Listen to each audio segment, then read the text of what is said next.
Welcome to the Take 5 podcast, the show that helps strengthen firefighters in protecting those relationships that matter most.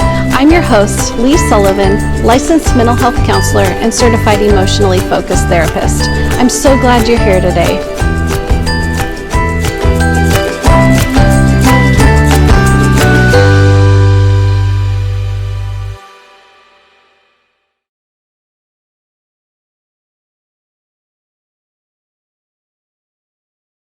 Hi, welcome to our episode today. Today we're going to talk about the relationship between emotional awareness and resilience. We've been doing a lot of talk about our emotions, emotional awareness for ourselves and others, secure attachments, emotional regulation, and it can be hard to find the relationship that they have to resilience. Today I just want to take a minute to bridge the gap between these. Emotional awareness promotes secure attachments. Secure attachments produce emotional regulation. Emotional regulation is the key builder of resilience. So emotion awareness, or for ourselves, emotional self-awareness, emotional other awareness, it's the first step in building resilience. There's no shortcut to resilience. So I'm so sorry, spoiler alert, there's no shortcut to resilience.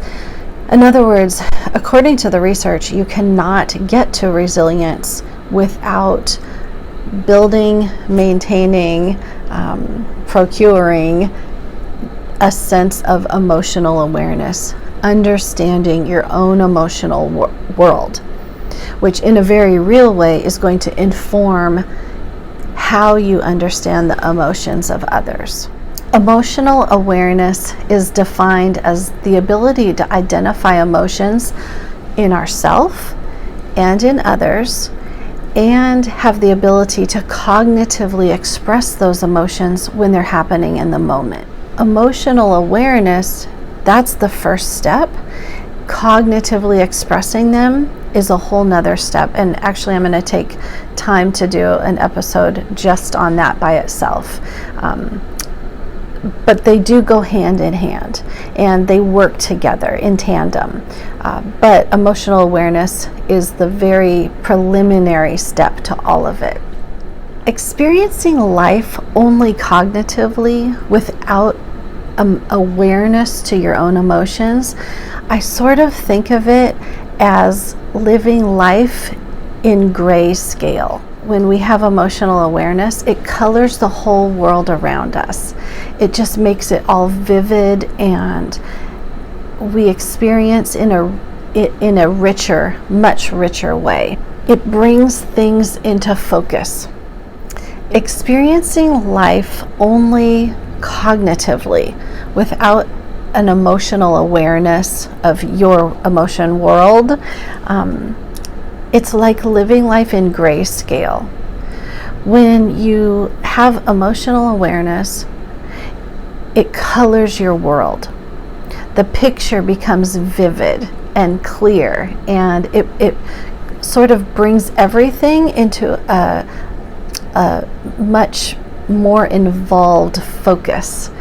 And it kind of makes even more sense of things, where you saw something in grayscale before, just black and white, but then when there's color added to it, all of a sudden you really have a much richer understanding of it. That's what emotional awareness does for us. When we are emotionally aware, we have an understanding of ourselves and of others. The reactions of ourselves and others, reactions and responses start to make sense all of a sudden. We can understand why we protect ourselves, maybe with anger or shutting down. We start to understand why others around us might withdraw, or why they might unrelentingly pursue us with questions or maybe even anxiety.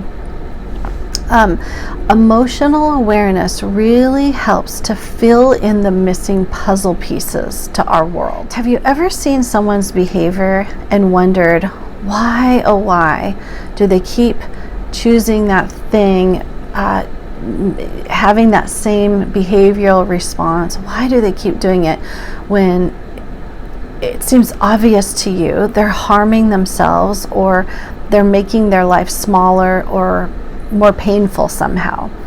And you think, why are they doing that? Becoming aware of their emotional experience fills in the gap. It allows you to say, aha, okay, I see. From your lens that you look at life through, I get what you're trying to do. That makes sense to me. And then you have emotional awareness enough to cognitively reflect what's happening in the moment. And the result of that is tremendous empathy. You can hold understanding for someone else's experience. Aha, I see why you're doing that. And have your own experience. And still, I wish you would do something different. It hurts me to see you like this. You can hold both at the same time. It's hard to do, but it's a practice. We can practice at it and get better at that. So it's not only important for us to be aware of our emotions, but to recognize and differentiate the emotions that are being expressed by others. In 2002, Croyle and Waltz conducted a study between the relationship between emotional awareness and relationship satisfaction. And they discovered that there is a close connection between a partner's level of emotional awareness and understanding and how satisfied they were in that relationship. In other words, how one person became more aware of their own emotions resulted in them feeling more satisfied in their own intimate relationship at home. Another study suggests that emotional awareness may account for up to 35% of our overall life satisfaction. So these studies suggest that how we function in relationship is correlated closely with our emotional self-awareness, and even our relationship with others, and even our relationship with ourselves. So to recap, emotional awareness promotes secure attachments, which results in emotion regulation, which produces resilience. Emotional awareness is very much the first step toward building and maintaining resilience to the impact of the critical incidents that you experience. There's no shortcut to resilience. You cannot skip ahead. There's no magic wand.